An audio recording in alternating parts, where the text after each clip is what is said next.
Hello, I'm Heather. I'm a serial entrepreneur, content creator, author, and woman with many passions and interests. I created this podcast, Live, Learn, Leverage, for those who are ready to get out of the box. This is a safe space to live freely and authentically. Let's go. Hello, everyone, and welcome to a new episode of Live, Learn, Leverage. Today, I have Dr. Sree Meleth, and we're going to be speaking about intergenerational trauma and childhood trauma, because for so many of us, we are struggling with things and having no idea why and where those things are rooted in. But before I get into it, let me just introduce her really quickly. So, Dr. Sree Meleth is an author, mentor, coach, and a woman whose life story is a powerful example of resilience, faith, and reinvention. After experiencing profound loss early in life, Dr. Sree built a path rooted in healing, education, and empowerment. Across continents, careers, family transitions, and personal challenges, she has earned multiple advanced degrees, including a doctoral degree, while helping women move from feeling stuck to stepping into freedom, clarity, and personal power.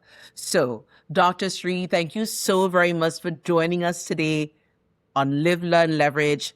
I am certain that there's going to be a ton to learn from you, so please take it away. Hi, Heather. Thank you so much for having me on.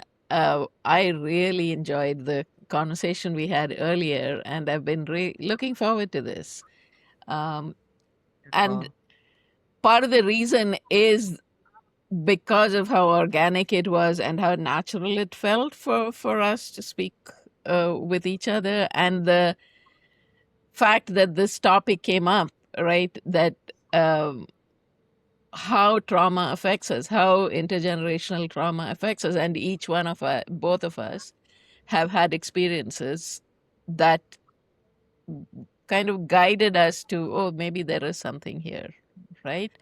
Absolutely. So let's start with,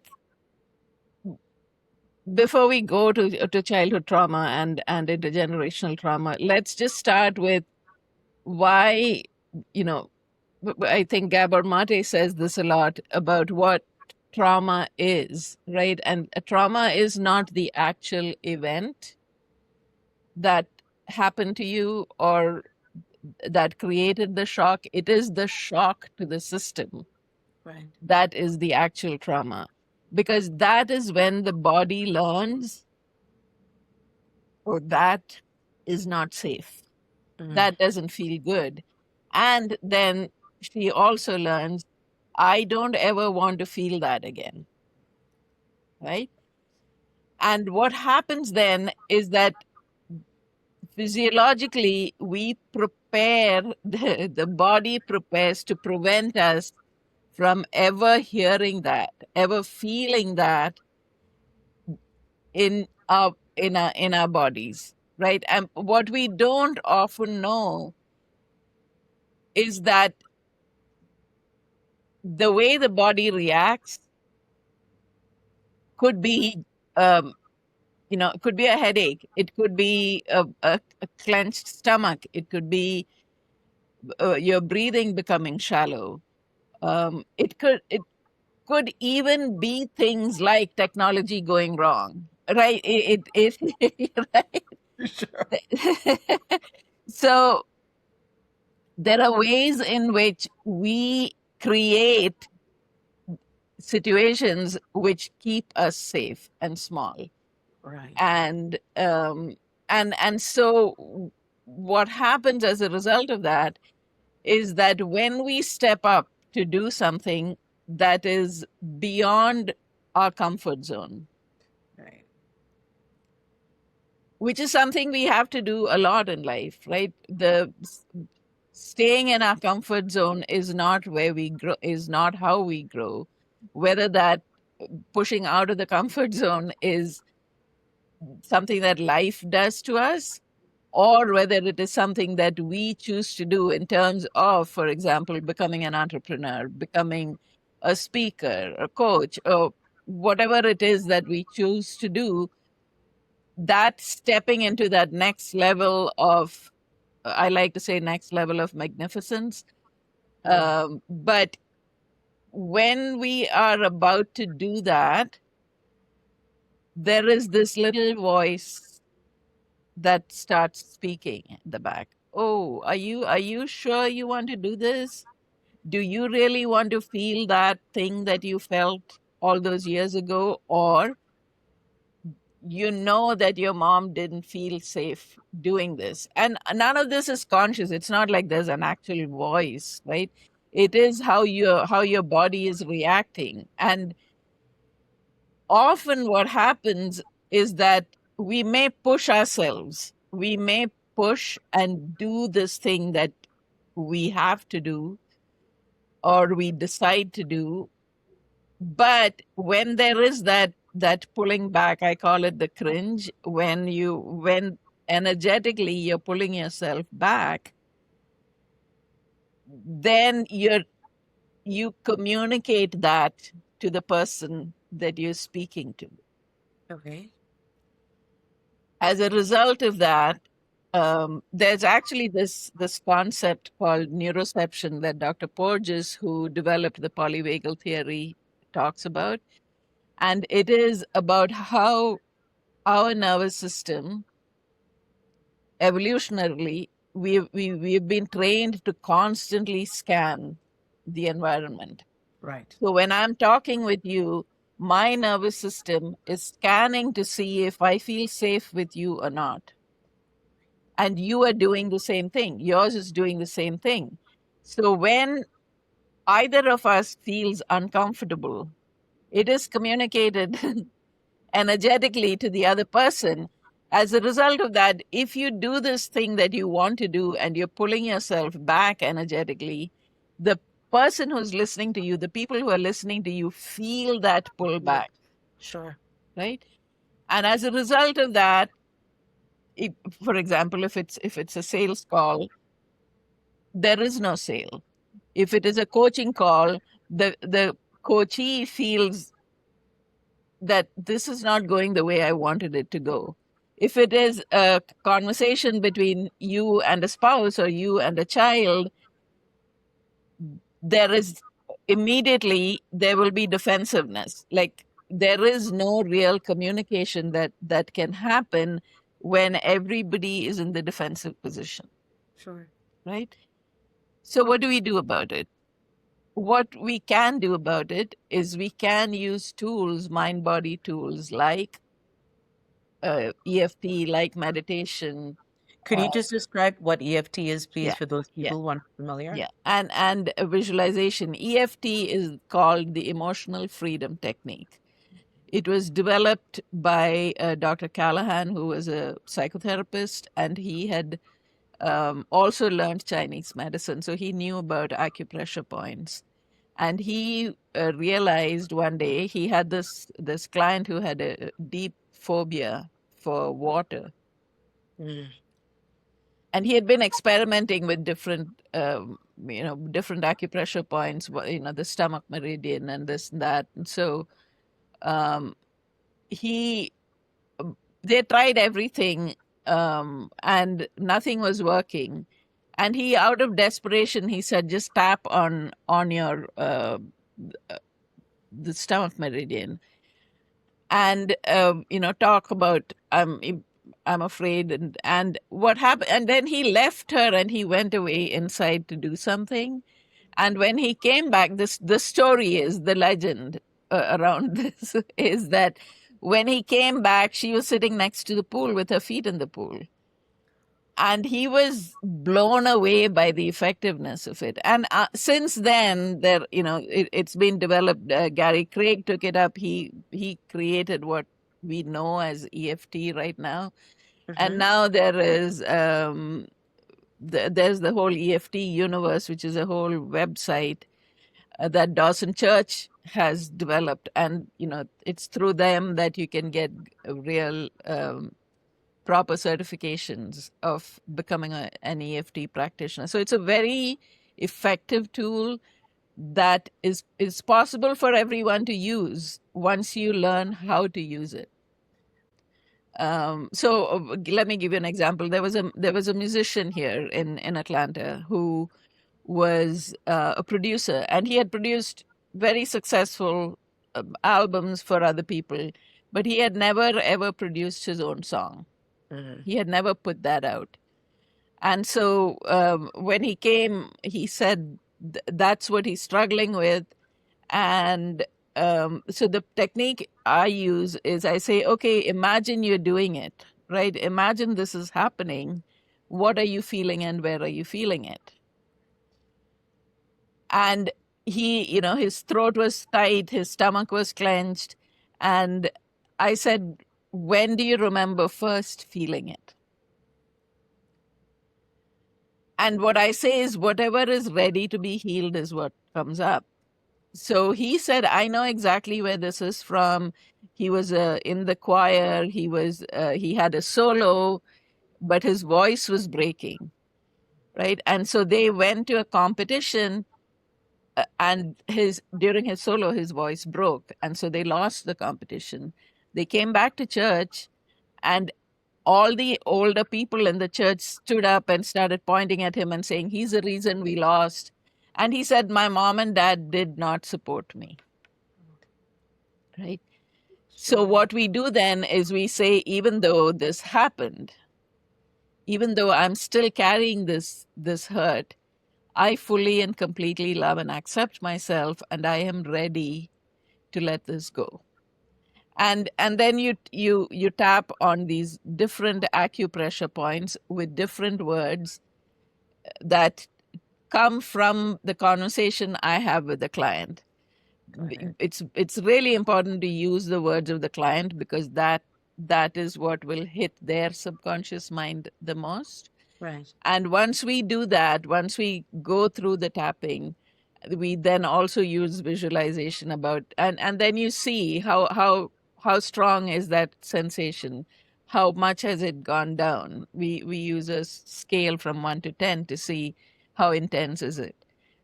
To come back to the story, a month after we did this session, he sent me a video saying it is out. It is just, I often say I'm happy to do this free, I shouldn't say it, but I'm happy to do this kind of work free of charge if those are the kinds of results that we can get, right? So that's how childhood trauma, for him, that experience had seared itself into his mind so much that every time he tried to put his own voice out, there was this pulling back. There was this, no, it's not safe for you to do it. Remember how you felt, right? Right. So I have a question though. Approximately how long, because I'm sure there are viewers or listeners, because this is audio and video. Yeah. Approximately how long does a treatment essentially last with you, or when you're doing it, and how long a period? And I'm sure everyone is, well, obviously everyone is different, right? So the way one person may receive, or when they may receive results, might be different from the other person. Yeah. But like, what is like the general window in which you could start to expect to see change? So sometimes you can see change immediately, right? But these are deep stories. So these are deep wounds that we carry. And so there is a need. So I say a minimum of 4 sessions. So I have like a program where I will do 4 sessions for one specific event.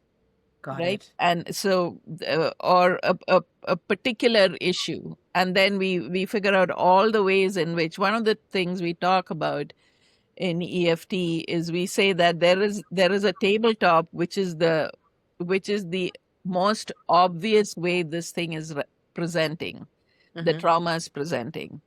But then there are the legs, right, that is holding it up. And events like these are the legs that are holding it up. So you don't actually treat the tabletop. You're trying to break the legs of the table. Understood. right? All right. And so the legs are like each particular Yeah, incident that is yeah, holding this, right? yeah, This yeah. truth that you want no longer to be a truth up. Exactly, Understood. exactly. Yeah, Understood. yeah. So that is one. There are a couple more stories that we can go into about childhood trauma, but I just want to quickly also go into intergenerational trauma and Sure. how that ties in with this other trauma that we have. So one of the for me a very potent example of this or memory of this was, or I don't know if it's a memory, it's an understanding of this was one of my mentors, Margaret Lynch, has this exercise where we go back or try to imagine when we were being born, right? Mm-hmm. When we were being birthed, what is the atmosphere like? Who is around you? What are people feeling? And it's a deep meditation. So when I went there, what I understood was that for my mother and for my grandmother, the first thought is not, oh my God, look at this beautiful baby. I mean, they were great women and they were loving human beings. But for a lot of them, the first thought, even for me, when I delivered my daughter and they put her on my belly, my first thought was, oh my God, you're going to have to go through labor. Understood. Right? Understood. But for them, it was more than that. It was that she's going to have to go through all of these challenges that women have to go through, right? Sure. This is not going to be an easy life. There are, the things like, what if she gets, I mean, I don't know consciously that they had these thoughts, but what Sure. if she I gets understand. pregnant out of wedlock? I understand. All of those kinds of worries, which transfers to the child, Right. right? So that it is not safe.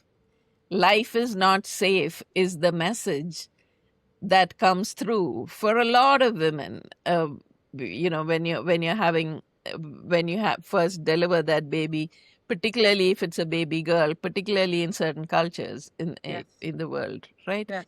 So in order to, there is a need, first of all. I mean, I work with a friend of mine called Andrea Hyland, who does a lot of healing, intergenerational healing, and we heal the different lines. So, the mother line, the mother-father line, the father-father line, the father-mother line.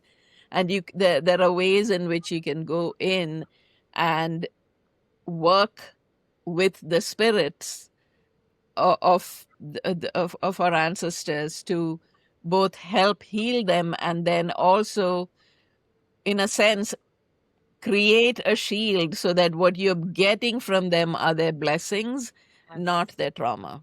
Yes. You know? I love that. This is one of the reasons that my soul definitely connected with you. As the first time I saw you, I'm like, yes, I have to have you on, because as I had shared with you in my book, Create Your Own Table, A Guide to Discovering Your Purpose. Yeah. And I love that you describe healing this like a table with the legs, because everything for the most part it is, right? Yeah. It's that table, and it's like those legs are either going to support you or the things that you need to get rid of, Yeah. depending on what it is that you want to address. Exactly. But as I had shared in my book, the second chapter is, do you believe it because it's the truth, or is it the truth because you believe it? Where I shared my own story of not even realizing that what I was carrying was a belief that didn't even belong to me. But I think what was more profound is that the person who passed it on to me was not even wasn't the origin.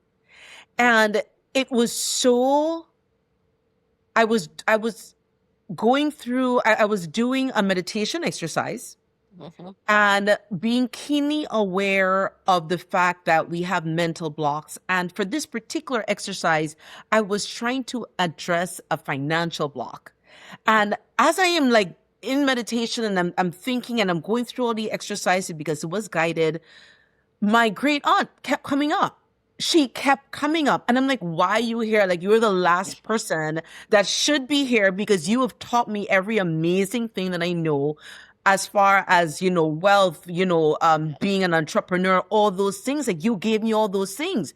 And she came the second time, the third time. I'm like, why are you here? And then I was like, oh my goodness, this has nothing to do with my financial block. You're here because of my emotional block. And in that moment of realization, I realized that the block that I had actually came from her. And the person that I was blaming my entire life, it was not their fault. And at that point, I had to just ask for forgiveness. But then to the same point that you made, it was just like, okay, this was all passed along supposedly to keep me safe, right? Yeah. All of these beliefs and these things that aren't genuinely my belief, but I was feeling these visceral, physical, exactly what you're saying. Every time I think about, it's like my throat, my stomach, I'm like, I feel like my neck is about to break out in hives. It's hot.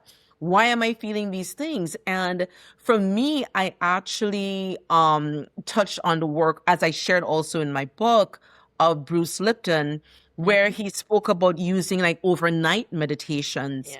And I was, I was so intense. Like, my husband was just like, Heather, it would be good if you actually slept, because I'm sleeping with headsets, just going over things that I was just like, I need to reset. And that had so much, and I got those results in 3 days. Wow. I was just like, because again, right, I had recognized that this was something that was causing absolute calamity in my life. And so I was very open and receptive. And I feel like when we're in this place where you need that change, but if you're feeling that pain, the more receptive you are to the person who is coming with the answer. Yeah. Exactly. So significant, right? And I was so like, you're sharing this, and I was like, yes, it sounds familiar, because not only have I been there, but I wrote about it, and I was so surprised, which is also why I wanted to have you on, the number of people who resonated with that chapter. And they're like, what did you do? And how did you overcome it? Because yes, a lot of people stay stuck, and they don't know how to get out of that undertow. That's how I describe it. You just feel like you're being pulled by energy, which is essentially what it is, but like a current in the sea, and like you just cannot swim out of it. But it's an emotional current. Exactly. And that is why tools like meditation and EFT are invaluable, because they do allow you to go and see that undertow, right? And kind of detach from it. So the other really important thing in EFT as well is that when you're starting off, when you're doing the karate chop point thing, right? You are saying, even though I'm feeling this, I fully and completely love and accept myself, and I forgive myself. And there are lots of people who, when you start off, are very resistant to that. Sure. Because they're so used to not loving themselves, and they're so used to punishing themselves. Why am I here? What I've done this so many times. I'm such a loser. All of these conversations that go on in our head, whether consciously or unconsciously, when you learn to listen to that. So what does meditation do? It allows you to find that silence inside you, so that you can actually listen. Right. Instead of being in this mode of constantly moving so that you don't have to listen, which is what we do a lot of the time when I call it productive distraction or productive procrastination. Love Right? that. Right. So it is, do something so that I don't have to think. Anything else but this. anything else but this. But the other thing also, because a lot of it is forgiveness, I actually did end up creating my own 8.5 hour overnight meditation Wow. where a lot of it was I forgive myself. But it's very hard to say those words when you believe that it is somebody else's fault. Yeah. Right? Yeah. Because it's like, I am saying that I forgive myself. And then it's like in the back of your head, it's like, but it's because of you, this person, that person, you're the reason that I'm here. So it's like really just being able to put all of that in context and, Yeah. and forgiving. Yeah. And that was a breakthrough for me because it's like, oh, but I am here because of you, but you're here because of somebody else. Yeah. And it's like forgiving all of those people, all those generations, exactly like you said Yeah. it, because it's like, all right, thank you for protecting me. I'm good. Yeah. Bless you. Thank you. I'm Yeah. about to take my own path. I appreciate everything that you did for me. I got it Exactly. from here.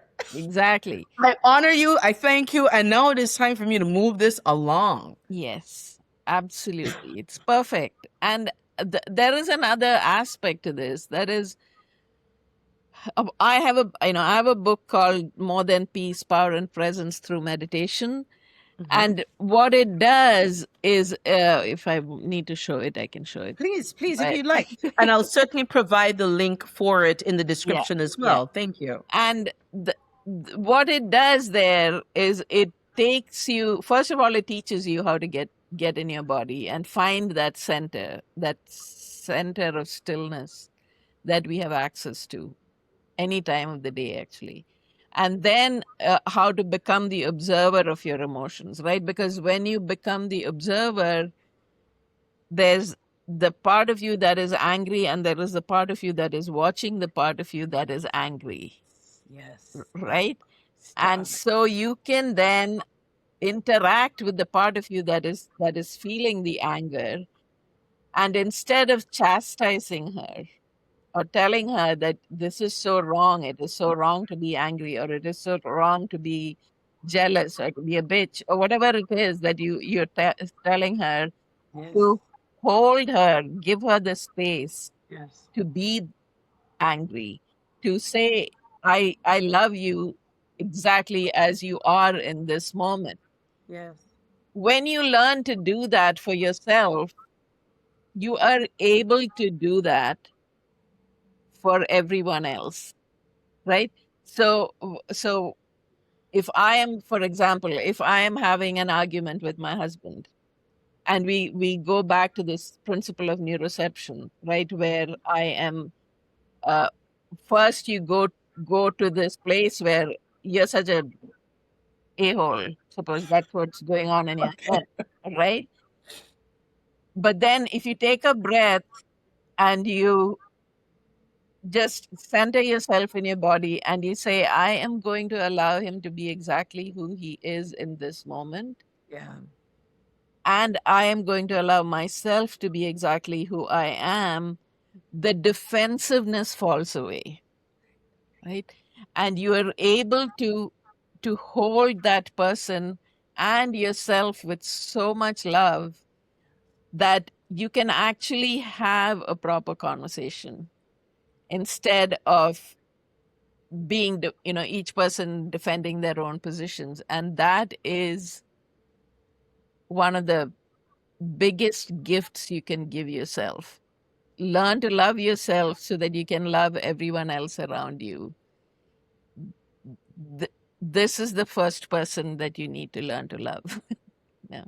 That is how I believe when we all get to that point, it is how we will, this sounds crazy, but how we will end wars in the world. How we, because there is so much that goes on because everyone feels that they have to defend their own position. That when you're able to drop that defensiveness, then everyone feels safe in your presence, which means there is no need to attack, right? And if we start doing it individually with one another, yes. So I feel really called to ask you this question for those individuals who feel as though they may not have grown up with an example of what it feels like to have that healthy love for yourself. They may not have had those people that support that family unit around them. And they are desirous of charting a new course, but they don't know how because they've never had those examples. So for people like that who may be listening, what would you say is a next step that feels real? Because we are able to have this conversation because we have evolved clearly, emotionally, spiritually, all of it. There may be a lot of people who are stuck and they don't understand, they have no idea. It's like, what are these two women actually speaking about? Yeah. Because no one around them has ever uttered any of these words. They're not familiar with any of it. So for someone who is very new to this, what would be like a bite-sized nugget that There you are could provide? couple of things. One is clearly I would invite them to book a call with Sure. so that we can have a conversation. I will also share a meditation. It's just an audio meditation of about 10 12 minutes, which I call allowing life. And what it teaches you is exactly that exercise of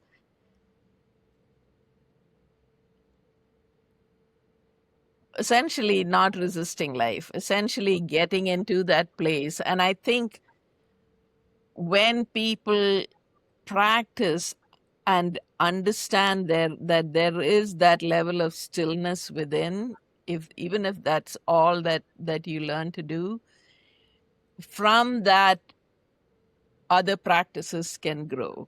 So the first step I would say is to use, whether they use the meditation that you created overnight or whether they use the meditation that I share, to just learn to find that stillness. And I just want to say that a lot of us feel that we don't deserve it, right? The Yes. deservability is, who am I to want this? Who am I to even think that I deserve to be loved? And it's not something that I often tell my clients, it is not like a college degree, like you finish it, you get a certificate and you're done. That's Right. these are practices, right? And they're called practices because you have to practice them. You have to, even if, one of the Louise Hayes's simplest thing is the mirror work, right? Looking in the mirror and saying, I love you. And even though initially it seems so alien because you're so unused to doing that, that's what the EFT tapping does as well. The advantage of the EFT tapping is that it opens up your parasympathetic system, and so that you're much more allowing, you're emotionally and physiologically much more allowing of these statements to actually go in. And Right. for many people, you do need someone like a coach to Sure. hold that space for you Yes. as you grow through and learn to love yourself. So if you haven't had that experience at all, the way, that is why we do the work that we do, to Correct. create that space, because Yes. we've done the work, we're still doing the work. Yes. And to be able to create space for women, particularly when I work primarily with women, to allow them to know that they are indeed deserving of love and deserving of loving themselves. I'm working with someone right now, actually, who's finding it really difficult to say the words. Because I often in my tapping, something that comes up is, you're an amazing woman. You've lived through so many things. You've done this thing called life for so long. Sure. And but she's still, like, we've had 3 or 4 sessions and she's still saying, she was telling me that she was doing the tapping and her daughter was in the room and she said, She told her, I hate this part. I hate to say Mm. that I love that I'm Because amazing. it doesn't feel real to her yet at Yeah. all. Yeah. She's struggling. Yeah. And yeah, I mean, there are a lot of people, yes, it feels like a foreign vocabulary. It feels like you're lying to yourself. It feels like all of those things. And that's the reason that they can't do it. And exactly why coaching is extraordinarily Yeah. supportive, because somebody is holding and making space for you Yeah. and supporting you through that. I mean, it's one thing if you could read a gazillion books, Lord knows I have, I'm sure you have also, but there are many people, and as we've seen in life, right? Yeah. Two people could read the same book or attend the same event and not get the same information. Exactly. And so to be able to hold space for individuals going through this, that is, you know what, that is an amazing first step. Yeah. Thank you for suggesting that. Wow, this was everything that I hoped it would be and more. Thank you so very much for being here. So I am available, my website is called freeingourselves.com. My Instagram handle is Freedom with Sree. On Facebook, I'm Sree Meleth. On LinkedIn, I'm Sree Meleth. So you can find me in any one of those places. And I love doing this work. It's some of the most rewarding work to do. Great. And so I'm really looking forward to meeting some of you who have listened to this. And I hope it brings you hope, right? Yes, That's the thing. We absolutely. have all been through this, and we are coming out on the other side of it in order to hold a hand so that we can bring you together with us. And it is possible. Thank you so much. Absolutely. I would really enjoyed this conversation, Heather. Thank you so much. It was my pleasure. Thank you so much for being here. Like I just love our alignment Yeah. truly, and to be able to serve collectively, it is genuinely a blessing. But guys, thank you so very much for listening to another episode of Live, Learn, Leverage. If you have any questions, please put them in the comments below. Have a fantastic day, and as always, I hope this message serves. Have a wonderful day. Take care. Bye bye.